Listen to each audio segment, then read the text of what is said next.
ఓం నమ శివాయ, శ్రీమాత్రే నమః. మిత్రులకి, శ్రేయభిలాషులకి, అలాగే నన్ను ఎంతగా ఆదరిస్తున్న యూట్యూబ్ ప్రేక్షకులందరికీ కూడా పేరు పేరు ధన్యవాదాలు. మిత్రులారా, మీ అందరికీ పరాదేవత ఎల్లవేళలా మీతో ఉండి మీ మనోవాంఛ నెరవేర్చాలని మనస్ఫూర్తిగా కోరుకుంటున్నాను. ఈరోజు మనం జీవితంలో పేరు ప్రతిష్టలు, గౌరవ మర్యాదలు, అలాగే మీ మనసులో ఉన్న కోరిక నెరవేరడానికి, అలాగే మీరు ఏది కోరుకుంటే అది లభించడానికి ఒక చిన్న ఉపాయం చెప్తాను. ఈ ఉపాయం చేయడం వల్ల మీకు 100%, మళ్ళీ చెప్తున్నాను, 100% ధన ప్రాప్తి కలుగుతుంది. చాలామంది అంటూ ఉంటారు, గురువుగారు మాకు దరిద్ర బాధ ఎక్కువగా ఉంది, ఆ దరిద్ర బాధ తొలగిపోయి మిమ్మల్ని అదృష్టం వరిస్తుంది. ఈ ఉపాయం చేయడం వల్ల లక్ష్మీ గణపతుల యొక్క ప్రసన్నత లభిస్తుంది. ముఖ్యంగా బుధగ్రహం ప్రసన్నత లభిస్తుంది. మీరు కోరుకున్న ప్రతి కోరిక నెరవేరే మార్గాన్ని మీరు పట్టుకోగలుగుతారు. పేదరికం నుండి బయటపడి ధనవంతులు, అదృష్టవంతులు అవ్వాలి అని ప్రయత్నం చేసేవారు తప్పకుండా ఈ ఉపాయం చేయండి. ఈ ఉపాయం చేయటం వల్ల మీ అదృష్ట ద్వారాలు తెరుచుకుంటాయి. ఈ ఉపాయం చాలా పురాతనమైంది. అంటే మీకు ఇంతకుముందు ఒక మాట చెప్పాను, 100% ఫలితాన్ని ఈ ఉపాయం ఇస్తుంది. ఎవరైనా సరే అదృష్టం కావాలి, పేదరికం తొలగిపోవాలి అని అనుకుంటూ ఉంటారు, కానీ ఏది చేయలేరు. ఈ తేలికైన ఉపాయం చేస్తే ఖచ్చితమైన ఫలితాన్ని మీరు పొందుతారు. ఈ ఉపాయానికి కావాల్సిన పదార్థం ఎలా చేయాలి, ఏ విధంగా చేయాలి చెప్తాను. ఆ విధంగా ప్రయత్నించండి. అలాగే మీకు ఈ వీడియో నచ్చినట్లయితే లైక్ చేయండి, ఛానల్ని సబ్స్క్రైబ్ చేసుకోండి, పక్కనే ఉన్న గంట సింబల్ని యాక్టివేట్ చేసుకొని 10 మంది మిత్రులకి షేర్ చేయండి. చాలామంది మిత్రులు సమస్యల గురించి అడుగుతూ ఉన్నారు. నేను చెప్తూ వస్తున్నాను, ఛానల్లో ఉన్న వీడియోస్లోకి వెళ్ళండి లేదా ప్లేలిస్ట్లోకి వెళ్ళండి. మీరు ఆచరించగలిగేదాన్ని ప్రయత్నించేయండి. చాలా ఉన్నాయి. అలాగే కొత్త ఛానల్ లింక్స్ కూడా ఇచ్చాను, వాటిల్లో కూడా పాత వీడియోలు షేర్ చేస్తూ ఉన్నాను. అలాగే ఫేస్బుక్లో కూడా నేను ప్రతిరోజు పెట్టే వీడియోని షేర్ చేస్తూ ఉన్నాను. మీరు చేయగలిగే దాన్ని మాత్రమే ప్రయత్నించేయండి. వాటిని కూడా కొత్త ఛానల్స్ కూడా సబ్స్క్రైబ్ చేసుకొని గంట సింబల్ని యాక్టివేట్ చేసుకోండి. ముఖ్యంగా మీ అందరికీ నా విన్నపం ఏంటంటే, రాబోయే రోజుల్లో, అంటే రాబోయే 10 రోజుల్లో తెలుగు రాష్ట్రాల్లో విపరీతమైన వానలు పడతాయి. ప్రాకృతికమైన విపత్తులు చాలా ఉన్నాయి. అంతకుముందు కూడా చెప్తూ వస్తున్నాను, కాస్త జాగ్రత్తగా ఉండండి. ఎందుకంటే మనం చూస్తున్నాం ప్రకృతి విలయాన్ని, ఇంకా మనం చూస్తూ ఉంటాం. ఈ రాబోయే నెల కూడా, అంటే డిసెంబర్ నెలలో కూడా మనం ప్రాకృతికమైన విపత్తులను చూసే అవకాశాలు చాలా ఎక్కువగా ఉన్నాయి.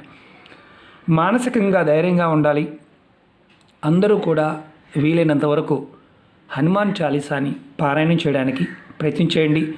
అమ్మవారి యొక్క అనుగ్రహంతో ఆ విపత్తులన్నీ కూడా తొలగిపోవాలని నేను మనస్ఫూర్తిగా కోరుకుంటున్నాను. ఎందుకంటే ప్రకృతి ఈ సంవత్సరం తన ప్రభావాన్ని ఎక్కువ చూపిస్తుంది. ఎందుకంటే కుజుడి యొక్క ప్రభావం అధికంగా ఉంది ఈ సంవత్సరం. కాబట్టి కాస్త జాగ్రత్తగా ఉండటం మంచిది. అలాగే ఏ ఉపాయం చేసినా మీరు నమ్మకంతో, విశ్వాసంతో ప్రయత్నం చేయండి. నమ్మకం లేనివారు, విశ్వాసం లేనివారు పొరపాటును కూడా ప్రయత్నం చేయవద్దు. అలాగే ముఖ్యంగా ఈ ఉపాయానికి నియమ నిబంధనలు, ఏ ఉపాయం చెప్పినా నియమ నిబంధనలు బాగుంటే అవిలో క్లియర్గా మీరు 1-2 సార్లు చూడండి. అది చూసిన తర్వాత మాత్రమే మీరు ప్రయత్నించండి. ఈ ఉపాయాన్ని ఆడవారైనా మగవారైనా చేయవచ్చు. ఆడవారు నెలసరి సమయంలో మాత్రం చేయవద్దు. ఈ ఉపాయం బుధవారం రాత్రి పడుకునే ముందు చేయాలి. ఉపాయానికి కావాల్సింది పెసలు కావాలి, పొట్టు తీయకుండా ఉన్న పెసలు కావాలి. అలాగే 2 యాలకులు కావాలి, నీళ్లు కావాలి. అలాగే మీకు ఈ పెసలు, యాలకులు ఈ రెండింటికి మనం శాస్త్రంలో బుధుడికి సంబంధించిన పదార్థంగా చెప్పుకుంటూ ఉంటాం. ఇది బుధుడికి ప్రతీక అన్నమాట. అలాగే యాలకులు లక్ష్మీ కారకం. లక్ష్మీ అమ్మవారు రాత్రి సమయంలో ఇంట్లోకి ప్రవేశిస్తుంది. మనం చాలా వీడియోలు చెప్పుకోవడం జరిగింది. మీరు ఎవరైతే, అంటే రాత్రిపూట మీ పనులన్నీ పూర్తయిన తర్వాత పడుకునే ముందు ఈ ఉపాయం చేయండి. మీరు ఒక లోటా నీళ్ళు తీసుకోండి. అది ఏదైనా పర్వాలేదు, లోటా తీసుకోండి. స్టీల్ లోటా అయినా పర్వాలేదు, గ్లాస్ అయినా పర్వాలేదు, ఇబ్బంది లేదు. దాంట్లో 11 అంటే 11 ముందు ఒక 11 పెసలు గింజలు వేయండి. 11 తర్వాత మరొక 10 చూపిస్తాను. అంటే మొత్తం 21 వేయాలి. ముందు 11 వేయండి. 1 2 3 4 5 6 7 8 9 10 11. కొంచెం గ్యాప్ ఇవ్వండి. అంటే జస్ట్ కొంచెం గ్యాప్ ఇచ్చి మళ్ళీ ఒక 10 వేయండి. 1 2 3 4 5 6 7 8 9 10. మొత్తం మనం ఇప్పుడు 21 పైసల కింద వేసాం. 21 వేసాం. ఆ తర్వాత ఈ 2 యాలకుల్ని వేయండి ఇలా. తర్వాత ఈ లోటా పైన మూత పెట్టండి. ఏదైనా అలా ఒక ప్లేట్ మూత పెట్టండి. ఈ నీటిని మీరు పడుకునే మంచం కింద తలవై భాగంలో పెట్టుకోండి. మంచం కింద పడుకునేవారు మీ చేయి తగలకుండా తల భాగం వైపు పెట్టుకోండి. అది కిటికీలో కావచ్చు, ఎక్కడైనా సరే మీ తల వైపు భాగంలో పెట్టుకోండి ఆ గదిలో. మీరు 2వ రోజు ఉదయం నిద్ర లేచిన తర్వాత స్నానాది కార్యక్రమాలన్నీ ముగించుకున్న తర్వాత ఈ నీళ్ళని మీ దగ్గరలో ఉన్న ఏదైనా చెట్టు మొదల్లో పోయండి. అది తులసి మొక్క మాత్రం కాదు, ఏదైనా చెట్టు మొక్క మొదల్లో పోయండి. ఇలా మీరు ఈ ఉపాయాన్ని 5 బుధవారాలు చేయండి. అంటే మధ్యలో బుధవారం ఏదైనా నెలసరి వచ్చిందనుకోండి, ఆ సమయంలో ఆపేయండి. ఈ ఉపాయం చేసిన తర్వాత నుండి మీ జీవితంలో అద్భుతమైన మార్పులు వస్తాయి. మీరు ఏది కోరుకుంటే అది జరిగే మార్గాన్ని మీరు తేలికగా పట్టుకోగలుగుతారు. ఈ ఉపాయం ఎవరైతే చేస్తారో వారికి అపజయం అనేది రాకుండా విజయానికి మార్గాలు తెలుస్తాయి.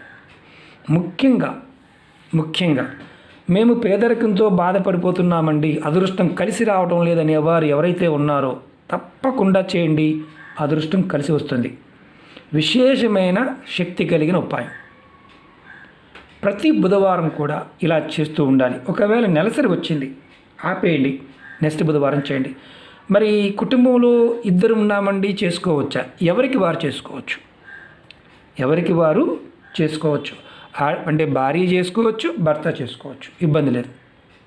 అలాగే ముఖ్యంగా ఈ ఉపాయం చేయడం వల్ల మీకు ఇంకొక అద్భుతమైన కలిగే లాభం ఏంటంటే, ఎవరైతే మిమ్మల్ని మోసం చేద్దామని ప్రయత్నం చేస్తూ ఉంటారు కొంతమంది, ఆ మోసపోకుండా మీరు తెలివిగా బయటపడతారు. ముఖ్యంగా ఇది కూడా గుర్తుంచుకోవాల్సిన విషయం. మీకు ప్రతి కోరిక నెరవేరే మార్గాలు తెలుస్తాయి. ఇప్పుడు ఈ గింజలు అలాగే ఇవన్నీ కూడా నీళ్ళు కూడా మొక్క మొదల్లో పోయాలి. మొక్కలు లేవు మా దగ్గర, మేము చేయవచ్చా? చేయకూడదు. మొక్కలు లేని వారు పొరపాటును కూడా ప్రయత్నం చేయమాకండి. ఇది గుర్తుంచుకోవాల్సిన విషయం. మరి రాత్రి ముఖం కడుక్కోవాలా, స్నానం చేయాలా? ఏం అవసరం లేదు. ముఖం కడుక్కోవాల్సిన అవసరం లేదు, స్నానం చేయవలసిన అవసరం లేదు. నిద్రపోయే ముందు మాత్రమే ఈ ఉపాయం చేయండి. మిగతా ఉపాయాలు చేస్తూ కూడా ఈ ఉపాయాన్ని నిర్భయంగా చేయవచ్చు. ప్రయత్నపూర్వకంగా చేయండి, ఫలితాన్ని పొందండి, మీ అదృష్టాన్ని మీరు మార్చుకోండి. అలాగే మీకు ఈ వీడియో నచ్చినట్లయితే లైక్ చేయండి, ఛానల్ని సబ్స్క్రైబ్ చేసుకొని పక్కనే ఉన్న గంట సింబల్ని యాక్టివేట్ చేసుకోండి. 10 మంది మిత్రులకి షేర్ చేయండి. ఓం నమః శివాయ. శ్రీమాత్రే నమః.